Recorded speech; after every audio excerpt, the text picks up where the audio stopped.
Bismillahirrahmanirrahim. Assalamualaikum warahmatullahi taala wabarakatuh. Alhamdulillahirabbil alamin wassalatu wassalamu ala asyrafil anbiya wal mursalin Sayyidina Muhammad wa ala alihi wa sahbihi ajma'in.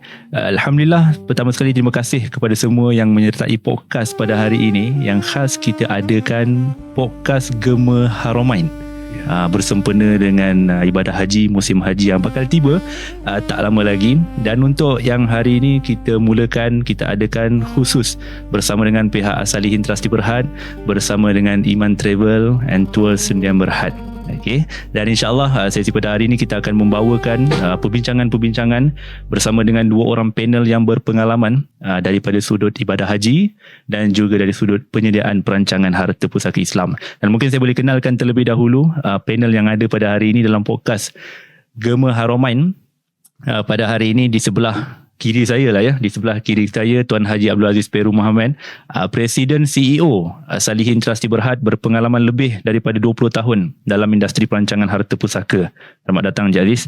Terima kasih banyak. Okey, baik. Dan yang seterusnya juga orang yang hebat, Dato' Ustaz Muhammad Zawawi, pengasas, pengerusi dan pengarah urusan Iman Travel and Tours Sdn Berhad, yang sudah pun berpengalaman juga lebih daripada 10 tahun, 15 tahun Dato' ya. Lagi banyak lagi bagus. Lagi banyak lagi bagus lah ya. Tapi nak cakapnya memang banyak pengalaman insya-Allah. Jadi kita kumpulkan pada hari ini, kita bersama untuk kita membincangkan berkaitan dengan ibadah haji dan juga kepentingan dalam persediaan untuk menunaikan ibadah itu, perancangan harta pusaka Islam. Baik, jadi saya tak nak ambil masa yang panjang, kita teruskan sahaja dengan soalan-soalan yang dah pun kita sediakan. Okey, dan mungkin saya boleh mulakan dahulu dengan Datuk berkaitan dengan ibadah haji ni. Tadi awal-awal kita ada cakap tentang pengalaman Datuk dalam menguruskan jemaah. Dan tahun ni pun kira-kira lebih kurang berapa ratus orang tu Datuk? Banyak ratus. Banyak ratus lah ya, yang akan menyertai Iman Travel untuk menunaikan ibadah haji, alhamdulillah. Dan mungkin dalam pengalaman yang Datuk sendiri ada dalam ibadah haji ni, kerja haji lah orang panggil kan, apa yang sebenarnya boleh jemaah pada tahun ini jangkakan dalam persediaan mereka yang mungkin mendengar pada hari ini adalah orang-orang yang akan menunaikan ibadah haji? Apa yang boleh mereka jangkakan dalam mereka menyiapkan diri untuk pergi menyambut seruan ilahi di Haramain itu nanti? Silakan. Okey, bismillahirrahmanirrahim. Assalamualaikum warahmatullahi wabarakatuh. Waalaikumsalam. Saudara Tuan Pengerusi Majlis dan saudara saya, sahabat saya Tuan Haji Aziz Peru.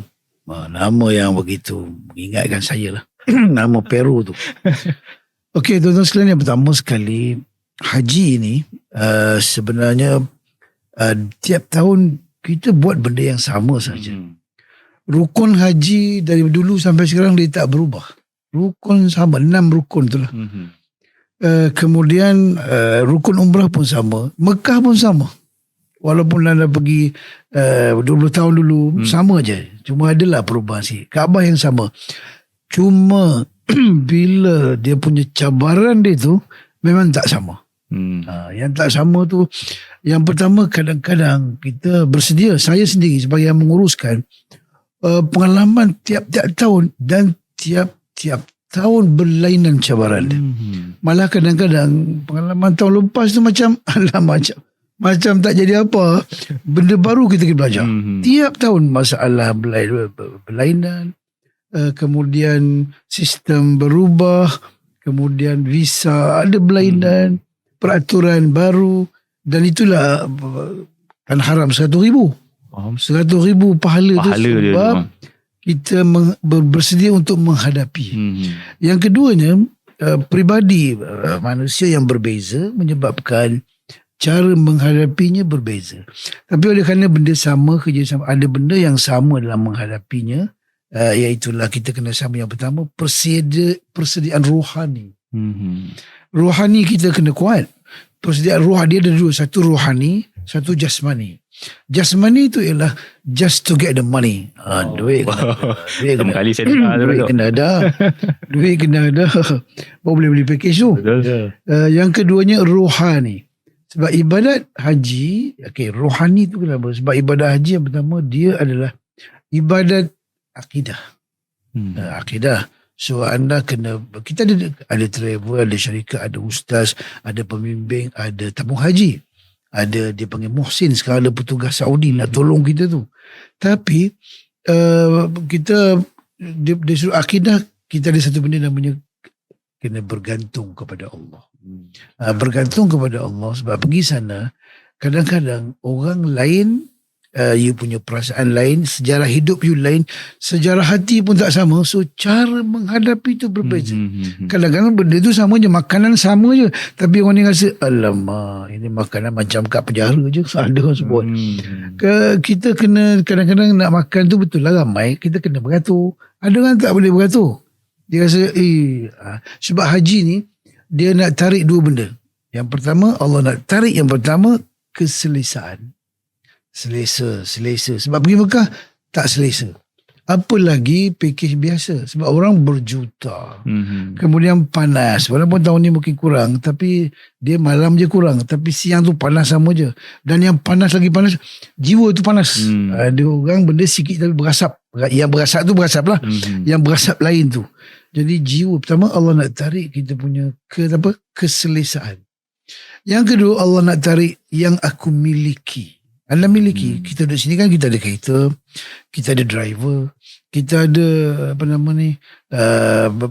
bodyguard, kita ada apa. Di sana anda sendiri sahaja.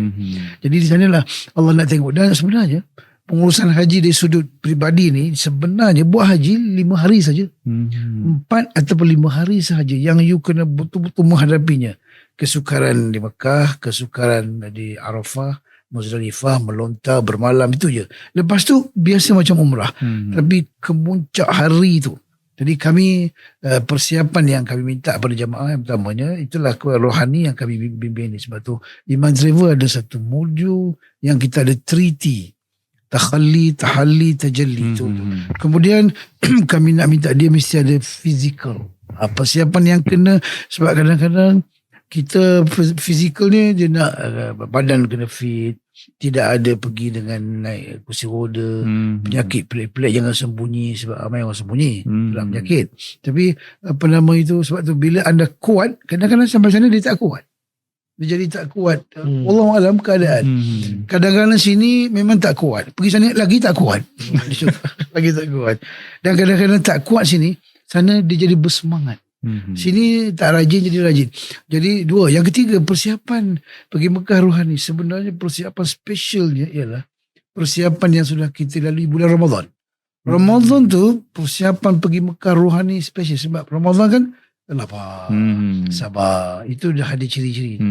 Kemudian kita bulan Ramadan kan pergi masjid. Betul. Pergi masjid. Sampai sana kan pergi masjid. Sebab ada orang kat masjid kat Mekah rajin pergi masjid haram. Balik Mekah haram tak pergi masjid. Ada juga macam tu. Jadi bulan Ramadan bulan derma. So di sana kita belanjakan duit. Bulan Ramadan bulan sabar. Ikut peraturan, tunggu waktu. So memang sesuai pergi sana, dan yang menyebabkan kita boleh laju. Dan lagi satu yang dia kena perasan persiapan dia panggil haji ni, ada satu bahasa dia panggil al-hajju aghbar wa a'bath. Haji ni ialah kusut masai. Kusut masai tu sebab haji kan muka tak terurus. Betul. Sebab dia dalam ihram. Kenapa tak terurus? Pergi haji ni bukan nak buat fashion. Pergi haji bukan nak tunggu muka dengan facial. Tak ada. Sebab awak dulu, sebab Nabi Muhammad dulu berjalan sampai 1 minggu, debu. Aghbar tu berdebu.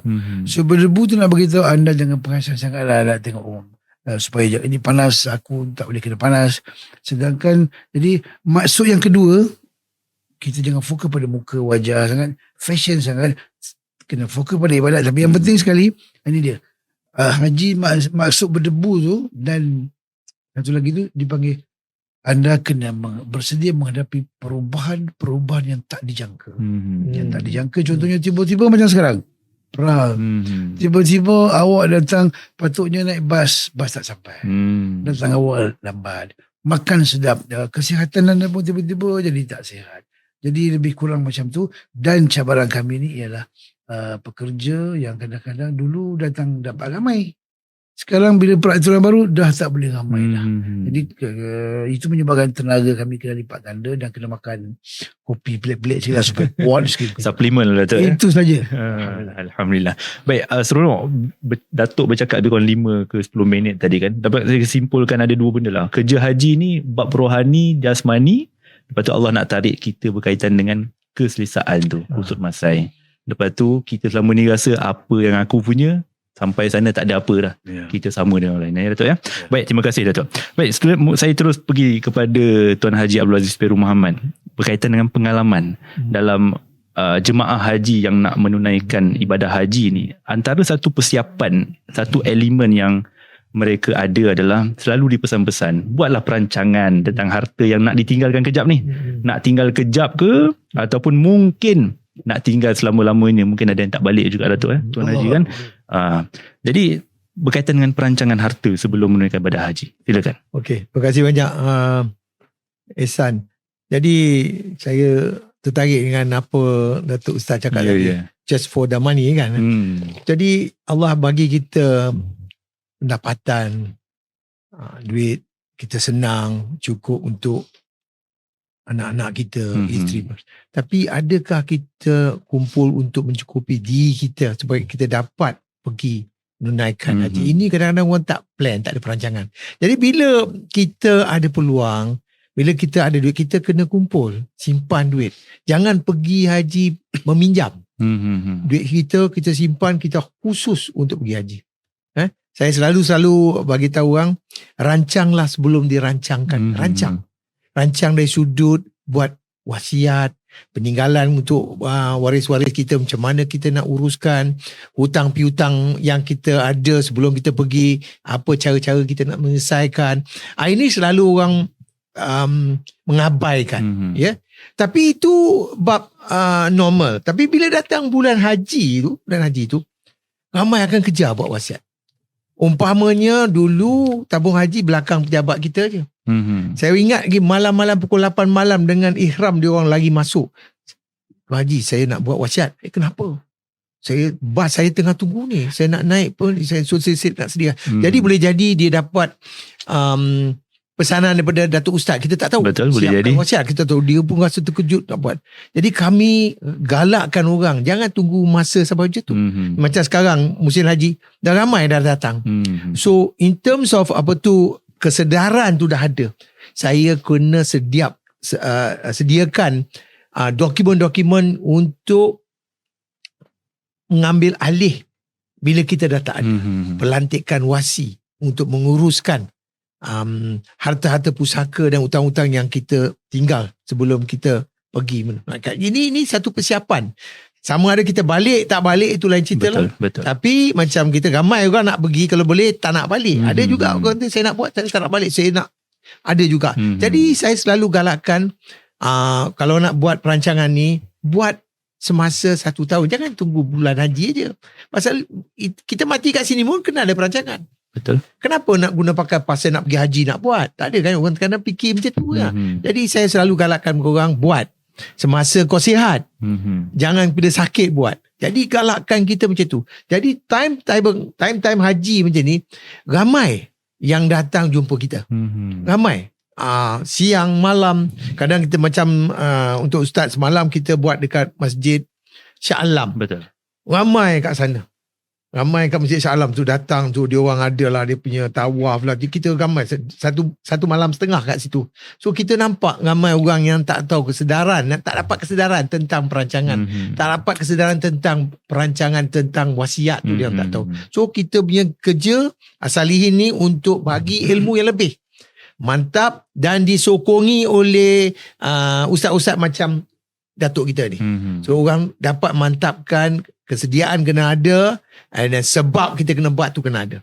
So Alhamdulillah kita buat macam podcast ni ialah untuk bagi kesedaran orang kat luar. Bukan kata pasal persiapan dunia, persiapan akhirat kena ada. Itu bab-bab ustaz lah, persiapan dunia untuk kita. Kita bagi tahu dokumen-dokumen kena siap, macam mana simpanan dokumen, macam mana siapa kan lantik wasi, siapa peninggalan kita, waris-waris kita, itu semua kita kena siapkan. So kat proses itu Asalihin dalam masa 21 tahun ni, sekarang saya tengok dah mantap. Kita tak ada masalah. Tak adalah kita nak pergi cari-cari, orang dah datang sendiri melalui ejen-ejen kita ataupun dia sendiri masuk. Either dia masuk dalam kita punya Facebook, tengok kata saya nak buat. So kita dah dapat kesedaran orang Islam tu meramai. Walaupun masih ada 70% orang Islam tak ada perancangan, tetapi yang nak pergi haji tu dah ramai tahu kepentingan perancangan pusaka, Cik Ihsan. Baik, Alhamdulillah. Begitu nak cakapnya penting untuk menyediakan perancangan. Bukan kata malam nak flight itu baru kita dah berkira-kira nak buat perancangan, tetapi masa yang diambil dalam tempoh setahun, setengah tahun, mungkin 1 bulan sebelum berangkat menunaikan ibadah haji. Terima kasih Tuan Haji. Baik Datuk, menunaikan ibadah haji ni sebahagian daripada rukun Islam kita. Namun diletakkan syarat berkemampuan lah daripada sudut kewangan dan juga fizikalnya.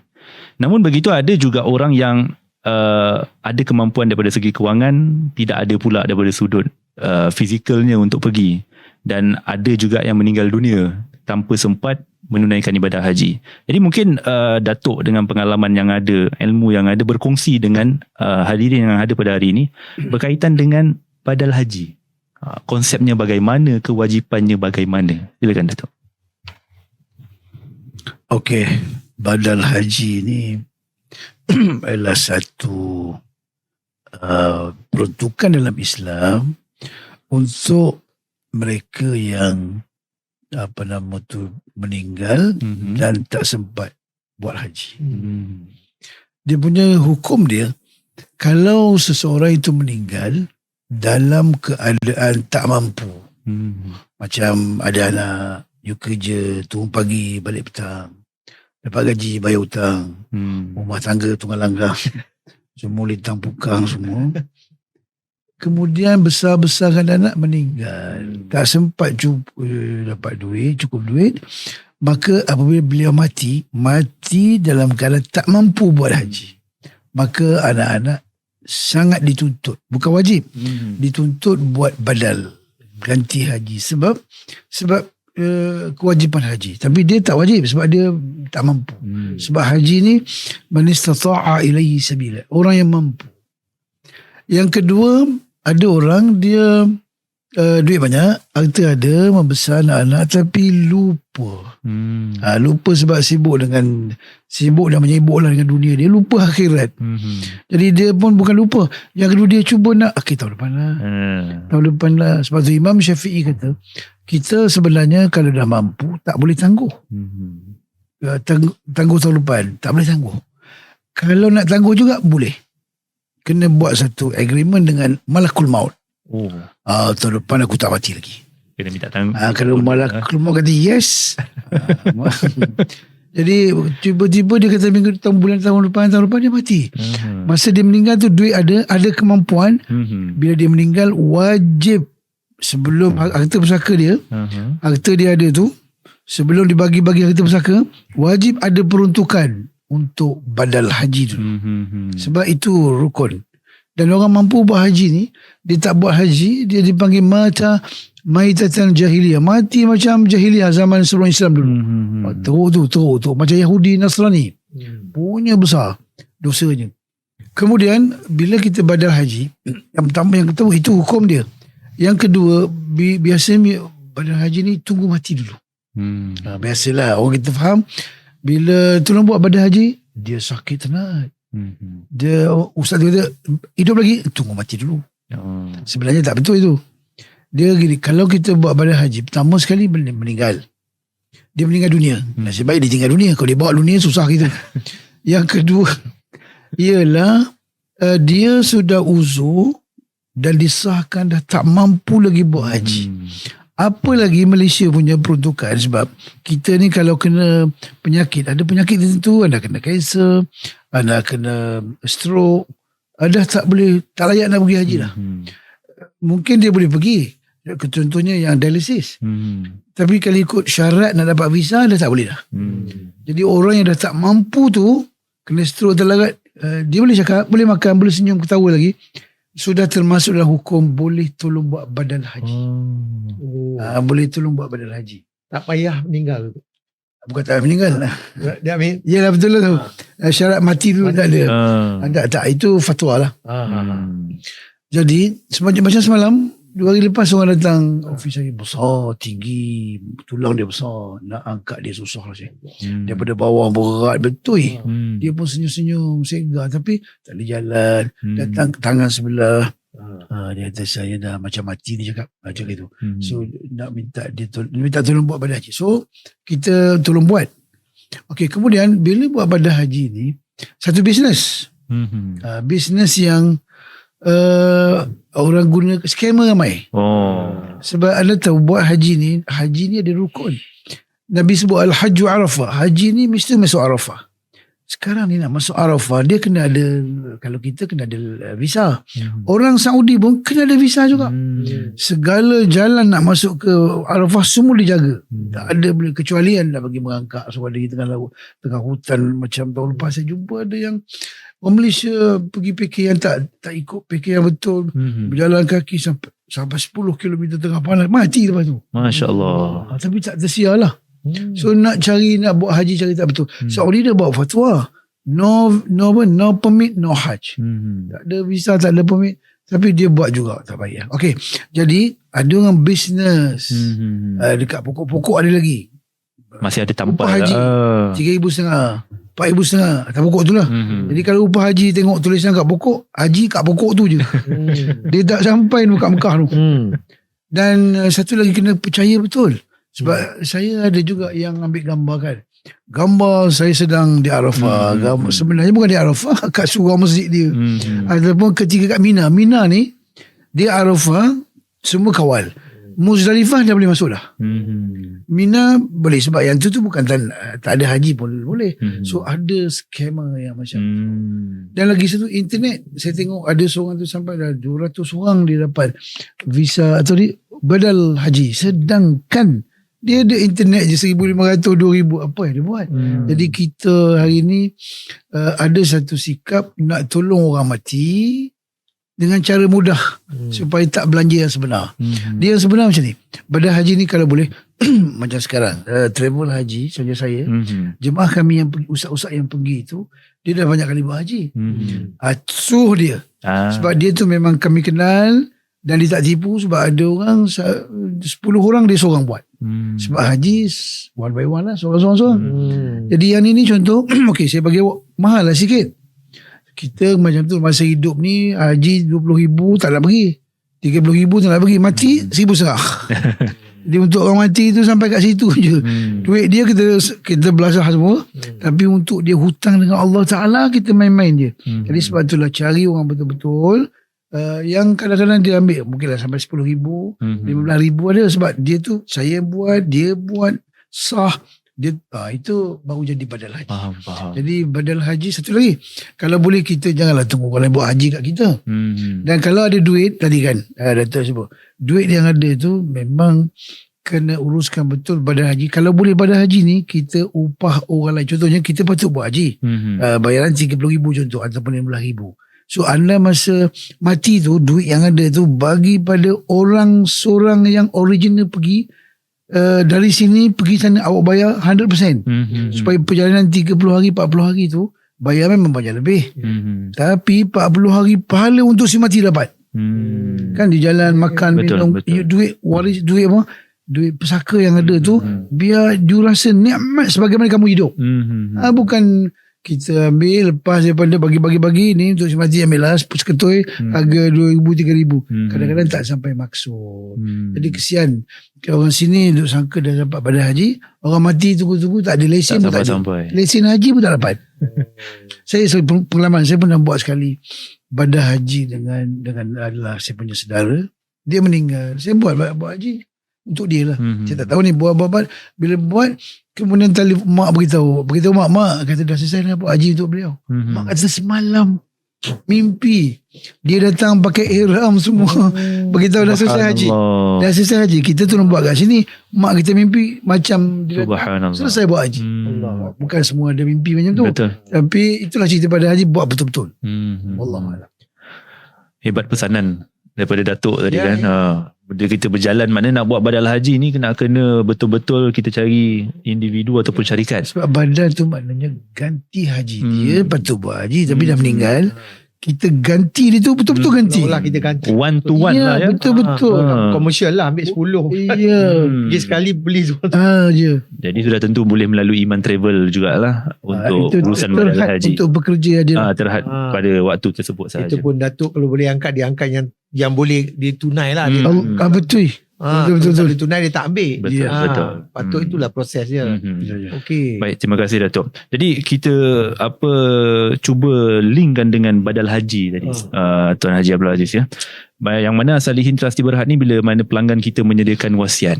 Mungkin masa dia buat wasiat itu ada yang dah pergi haji ataupun belum menunaikan haji, dengan harapan dia sempatlah buat haji walaupun belum buat haji masa buat wasiat tu.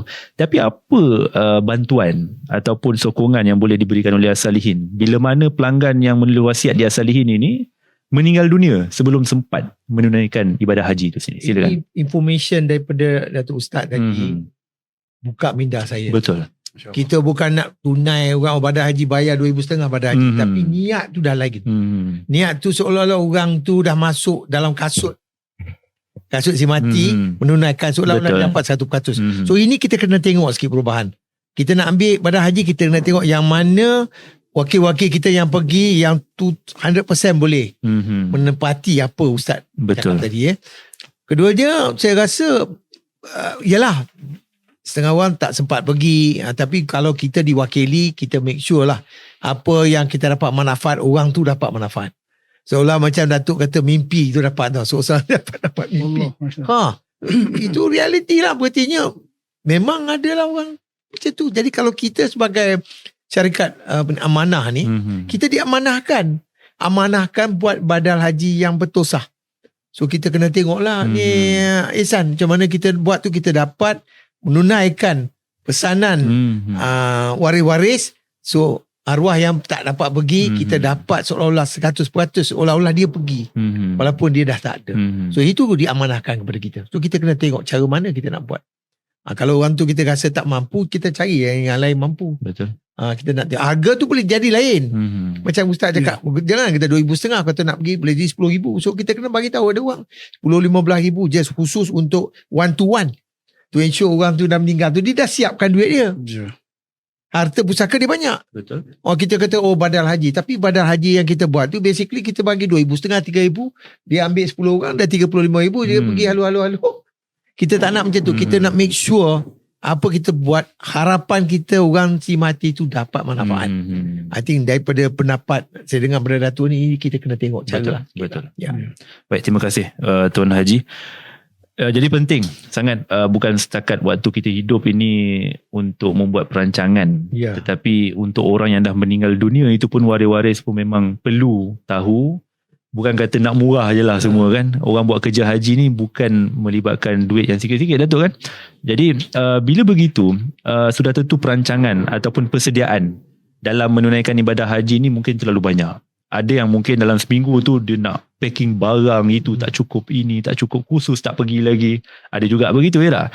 Jadi persediaan dalam nak menunaikan haji ni, Datuk, dalam pengalaman Datuk sendiri, berapa lama tempoh sebenarnya yang sesuai? Adakah perlu pergi daripada sekarang walaupun belum dapat panggilan, pergi je lah khusus umrah, haji dan sebagainya untuk persediaan diri, maklumat, ilmu kita sendiri? Tempoh tu berapa lama?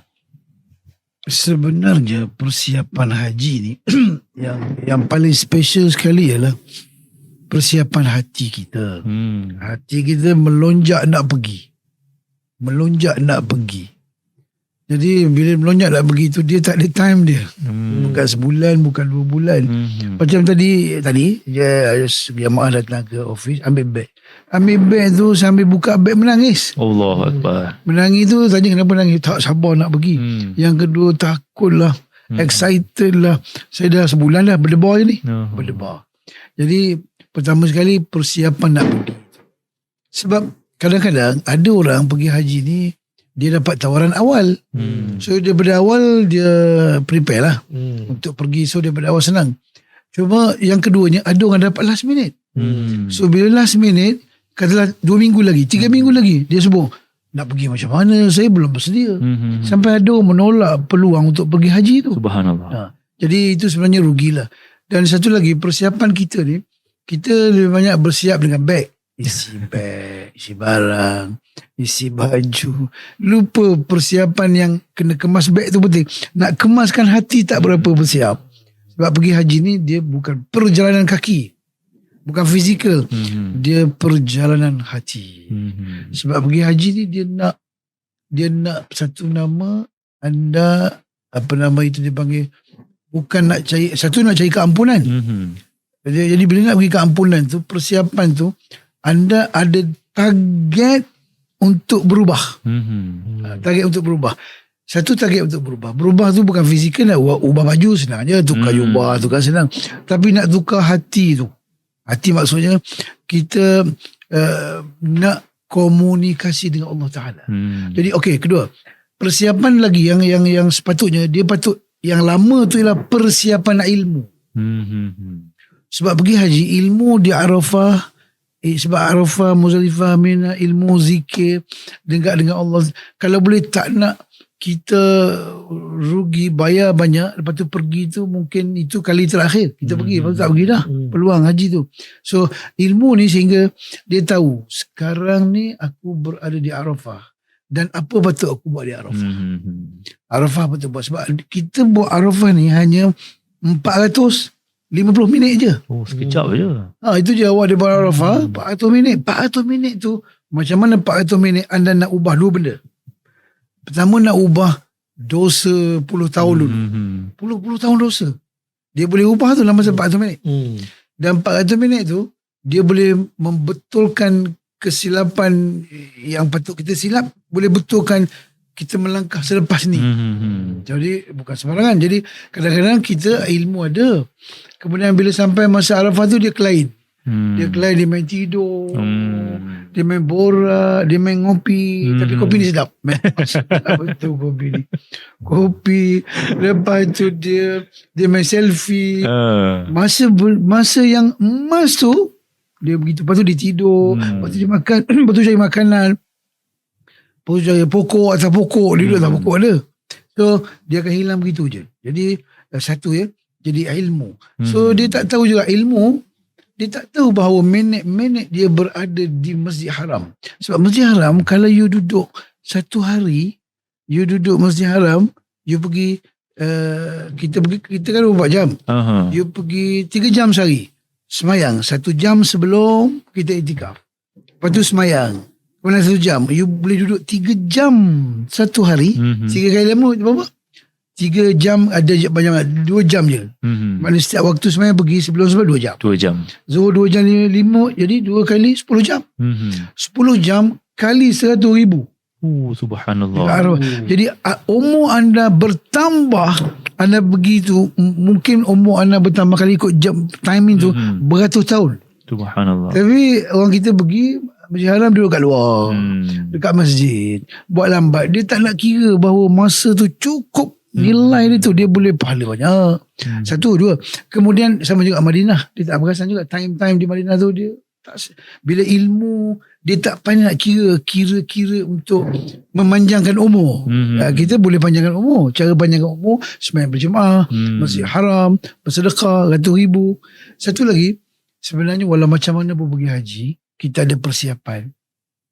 Kalau yang ni paling penting sekali, kalau Allah tak tolong, habis. Jadi sebab tu kami, kalau berjemaah kami ada satu kunci doa. Dia kena baca di Mekah ataupun di sini, kena baca apa doanya? Allahumma a'inni ala dhikrika wa syukrika wa husni ibadatik. Ya Allah tolong kami. Tengok doa, tolong kami. Jarang doa ada tolong. Doa tak ada doa. Doa biasanya tak ada tolong. Allahumma barik lana. Minta ya. Berkat. Tambahkan ilmu. Allahumma zidna ilmanan wa ilman. Tambah ilmu, tambah iman. Ya Allah tambah rezeki. Ya Allah panjangkan umur. Ya Allah, itu semua doa tak ada. Satu je doa.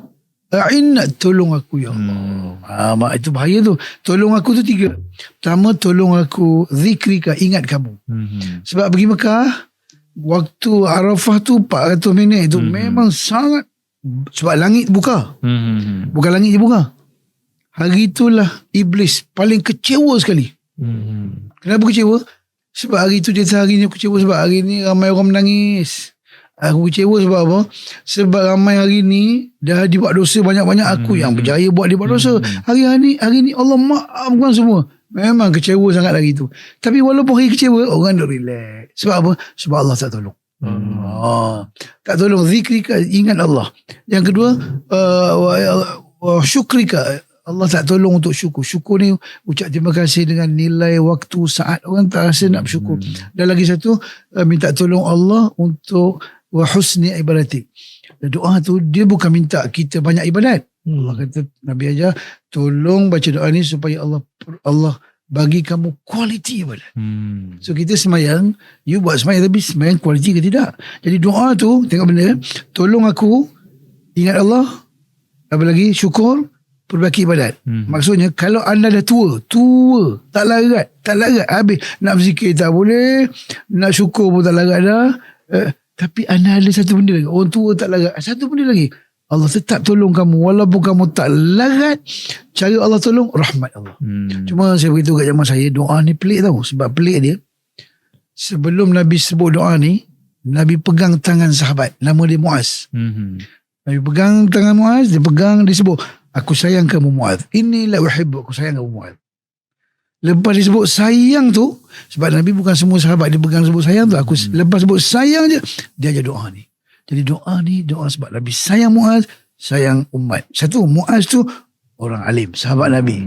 Sebab sahabat Nabi bukan semua alim. Muaz tu ahli syurga. Muaz tu wakil Nabi pergi ke Yaman mengajar. Muaz tu ahli syurga. 4 sifat ahli syurga sahabat Nabi. Walaupun ahli syurga alim, tetap jangan berpisah dengan doa ni. Kita ni alim tidak, sahabat tak tahu, ahli syurga belum, itu belum, lagilah patut ambil doa ni. Jadi siapa-siapa yang ambil salihin, kena bagi doa ni. Baca doa ni satu sebab dia tolong kamu panjang umur sebagainya. InsyaAllah. InsyaAllah kita kena ingat pesanan Datuk tu lah. Kita kena rekod tu semua. Ya Allah Tuhanku. Bila kita buat wasiat, kita kena rekod. Betul, kena rekod dan tunjukkan sebagai tali kita lah, pertolongan kita nak pergi menunaikan ibadah haji tu. Boleh. Jadi saya yakin cabaran-cabaran yang bila kita pergi ke sana, Datuk sendiri pun cakap semuanya tidak boleh dijangka. Tuan Haji Abdul Aziz Peru pun sebagai individu yang dah pun dia beri pegang oleh Allah dalam menunaikan ibadah haji. Jadi mungkin banyak kali juga kan. Jadi mungkin dah melalui sendiri cabaran-cabaran perkara yang tak dijangka di sana. Jadi mungkin boleh kongsikan adalah perkara kongsi. Saya dah pergi haji dan juga pergi umrah dengan Datuk juga. Cara Datuk bawa pergi umrah tu, wah beda dia. Wah beda betul. Dia buat family punya gathering, cara lagu-lagu ketuhanan, get together the family, husband and wife, memang mantap lah. Itu bab umrah. Bab haji saya, bila saya pergi tu, sebelum saya kena haji Datuk lah, saya pergi macam Datuk cakap tu, saya mula-mula pergi 1994. Tahu 1994. Lama tu. Okey. Sebelum tu saya dapat, tu pun saya mula-mula saya mengelak Datuk pasal apa. Mula-mula saya dah dapat pergi, tiba-tiba datang kota tu, dia hentikan saya. Dia kata okey, tak boleh pergi pasal apa, kota dah cukup. Mula kota tu. Saya tak apalah, boleh jadi nasib tak ada. Tetapi last moment, besok tu dia kata kau nak ada kosong. Kata macam mana kita tak siap. So saya terpaksa terlepas. Kalau saya tak siap. Mula-mula tak siap. Tak apalah. Allah buka juga pintu tahun depan tu saya dapat pergi. Bila saya dapat pergi sana, jadi bila kita pergi sana, niat kita ialah untuk jaga kita keilmuan kita bersungguh macam tu. Dan juga saya terbuka hati bila saya ada masa, saya pergi klinik tabung haji. Kat sana ramai orang sakit. Yang tua-tua, ramai. Yang tak suka minum air. Memang dia rasa dia tak dahaga lah.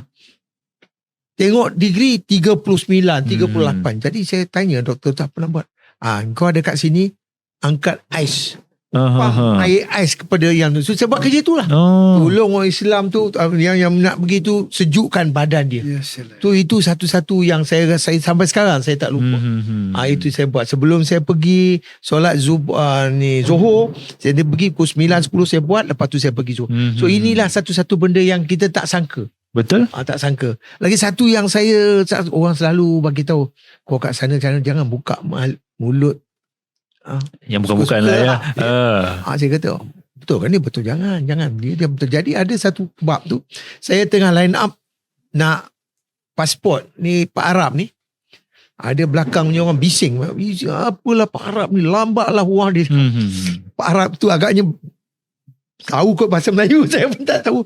Bila datang time dia, solat. Allah test solat. Saya kata solat. Dia tahu kat solat. Dah tunggu 3 jam. So kita tahu. Ini yang satu-satu akan jadi kalau kita hati rohani kita tak betul. Kesabaran tu tak ada. Lagi satu, saya sendiri. Saya buat tawaf dengan isteri saya. Pintu banyaklah. Pintu babu salam tu banyak. Jadi saya kata kat isteri saya, okey, ni ramai orang. Dia kata kalau terlepas macam mana? Don't worry lah. Kau datang sini, saya tunggu kat sini. Terlepas. Haram saya tak jumpa bini saya. Tak jumpa. Walaupun dia berdiri tu tak nampak. Pasal mulut kita kata, no worry lah. Tak minta Allah yang tak ada. Lepas tu, minta doa depan Kaabah, minta. Tiba-tiba lepas sejam bini saya pun, dia kata dia duduk ada kat bilik hotel lah. Tu fikir kita terkejut. Kena, tahu kat sana pak-pak Turki besar-besar kan. Perempuan dia. Jadi ini satu-satu cabaran. Jadi kita kena kontrolkan kita ni. Sabar tu insya-Allah baru. Tapi satu yang saya belajar ni, saya tak minum ais. Tu saya tak minum ais. Saya balik saya tak batuk tu. Di sana. Kat sana. Sana semua dengan Coca-Cola dengan ais ni air Zam-Zam dengan ais, saya tak sentuh. Saya makan yang panas. Balik Alhamdulillah. Allah bagi kesihatan, tak adalah batuk 3-4 lagi. Tapi balik kena batuk. Kena batuk. Kenapa tu? Sebab bila kita batuk, orang tahu kita main Mekah. Dah balik haji lah. Ada orang dia balik Mekah, dia kecewa sebab orang tak tahu dia balik Mekah. Dia terpaksa buat batuk dulu. Batuk. Orang tanya kenapa batuk? Balik Mekah. Okey. Itu dah pengalaman lah. Saya tak ada. Saya takut nak batuk tu. Ikhlas haji. Saya batuk, saya tengok sama 40 hari tak berhenti batuk. Apa orang ni? Tapi niat saya tak nak sakit. Saya nak balik pun sihat macam mana saya pergi. Alhamdulillah. Okay. Itu pengalaman saya ada. Dah masuk dah 30 tahun lebih lah saya pergi. InsyaAllah. Kalau tahun 94 tu 32 tahun. 32 tahun. Kena pergi lagi. Kena pergi lagi. Boleh tu. Boleh lagi. Sempat lagi tu. Boleh lagi tak? Sebab masa tu awal kan. So dalam tabung haji mungkin dah tak ada dalam tu. Tabung ustaz boleh kot. Boleh. InsyaAllah. InsyaAllah. Baik. Itu je lah. Baik. Terima kasih Tuan Haji. Jadi banyak sebenarnya input yang kita dapat dalam sesi pada hari ini, kerjasama antara Salihin Terasi Berhad dan juga Iman Travel yang masing-masing ada kepakaran, ada pengalaman dan sebagainya. Namun kita berada di sini dalam podcast Gema Haramain dalam masa 40 minit lebih kurang macam itu. Mungkin kita dah sampai ke penghujungnya, cuma dalam masa 1 ke 2 minit untuk Datuk dan juga Tuan Haji, mungkin pesanan kepada jemaah haji yang bakal berangkat seawal 1 Mei ke Datuk? Kami punya grup 1 Mei lah. 2 Mei. 2 Mei. Saya pergi 1. Dah Datuk pergi 1. Sebab saya pergi 1, saya pergi kemas bilik dulu. Sapu-sapu dulu. Tengok kawasan dulu tu lah. Satu kumpulan berapa orang Datuk? Yang 2 Mei tu 150. Allahu Akbar. Kemudian 16 tu 100. Kemudian 40. 40 100. 100. Totalnya Datuk 300 lebih lah. 300 lebih lah tu. Jadi mungkin sedikit pesanan juga penutup daripada Datuk sendiri.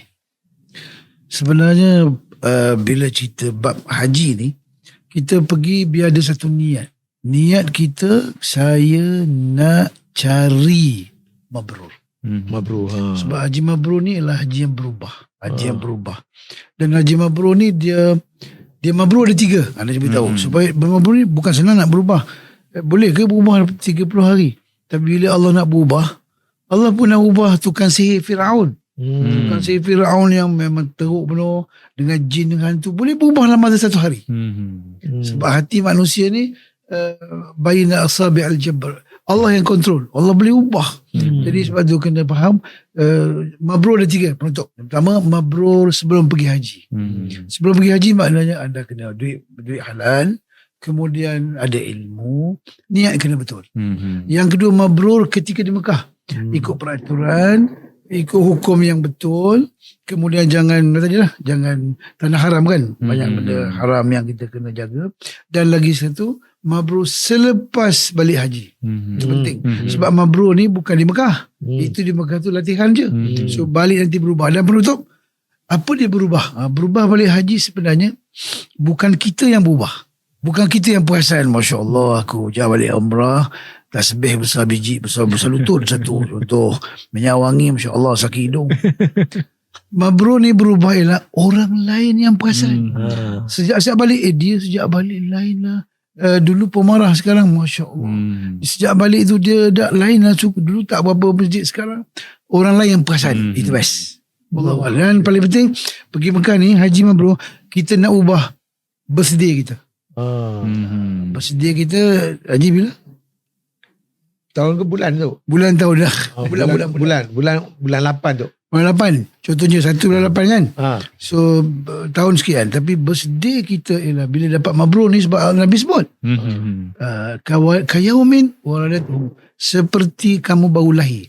So kita balik Mekah, tarikh balik tu birthday kita lah. Birthday. Sebab tu saya ada satu game kat sana. Game macam mana nak beritahu awak baru lahir. Hari ni baru lahir. So, tulis kat situ perubahan tu, awak kena jaga. Lepas ni sampai mati, biar awak sudah berubah. Sebab saya ada 2 birthday. Birthday pertama lahir, birthday kedua selepas balik haji. Kalau tak berubah juga, kena pergi lagi lah umrah pula lah. Wallahualam. Baik, terima kasih Datuk. Ada birthday 2 kali tu Tuan Haji. InsyaAllah Tuan Haji pun akan pergi lagi sekali lah. Banyak-banyak birthday lah kena buat. Baik, sedikit penutup daripada Tuan Haji. Ya, jadi penerangan hari ni daripada Datuk Ustaz tadi dengan saya sendiri, Asalihin. Kami sedia membantu orang-orang Islam kat luar yang tak buat perancangan lagi. Masih ada masa. 1 hari bulan, Datuk kata 1 bulan Mei atau 2 hari bulan Mei kapal pertama. Kita ada masa pasal apa? Last kapal tu saya tak tahu. Bila last kapal Datuk? Dia sampai 7 hari bulan 6 hari bulan Jun. 6 hari bulan Zulhijjah. Zulhijjah. Tengok berapa. 6 Zulhijjah tu apa? Putih. Saya pun dah. 18 Jun. 23 Mei betul. 23 Mei. So ada masa lagi cakap. Jangan lengah. Kalau boleh besok buat perancangan. Sama dah ada macam apa Datuk, dah dapat kursus, jangan tunggu kursus. Buat kursus baru nak buat. Buat sekarang supaya kita siapkan yang patut siap. Dan kita tak payah fikir 2-3 kali. Siapkan apa yang perlu yang siap. So bab Al-Salihin kita akan tolong orang-orang yang nak pergi haji, khususnya sekarang. Jangan tunggu. Buatkan sampai 23 hari bulan Mei, jangan tunggu. Sekarang, besok, lusa kita sentiasa ada. Jadi boleh also kontak Iman Travel pun boleh. Dia akan rujuk kat kita buat juga. Walaupun Iman Travel sahabat saya Datuk ni, kita akan tolongkan siapa-siapa yang nak pergi haji khusus melalui Iman Travel ke yang lain-lain. Rancang sebelum anda dirancangkan. InsyaAllah. Baik. Jadi terima kasih kepada Tuan Haji Abdul Aziz Piru Muhammad dan juga Datuk Ustaz Muhammad Zawawi atas kesudian bersama dalam podcast Gema Haramain pada hari ini. Dan insyaAllah saya yakin yang mendengar pada hari ini, dalam podcast kita pada hari ini, mungkin di kalangan anda ada juga yang mendapat panggilan haji pada tahun ini, dan mungkin juga yang sedang berusaha untuk tahun-tahun yang berikutnya. Apa-apa pun, setiap daripada kita perlu membuat perancangan harta. Tulislah wasiat sementara kita masih sihat, dan sekiranya anda perlu kepada khidmat nasihat secara percuma daripada pihak As-Salihin Trustee Berhad berkaitan dengan perancangan harta pusaka, anda boleh menemui pihak As-Salihin di cawangan-cawangan kami, di HQ kami di Kelana Jaya, dan juga wakil-wakil kami di seluruh Malaysia. Ramai tak ramai, lebih kurang 5,000 orang ada di seluruh Malaysia. Mereka akan bagi khidmat nasihat yang terbaik, insya-Allah. Baik, dan insya-Allah kita doakan semua jemaah haji yang akan berlepas pada tahun ini diberikan haji yang mabrur sebelum, semasa dan juga selepas, insya-Allah. Terima kasih. Kita temui lagi dalam podcast yang seterusnya. Assalamualaikum warahmatullahi taala wabarakatuh. Waalaikumsalam.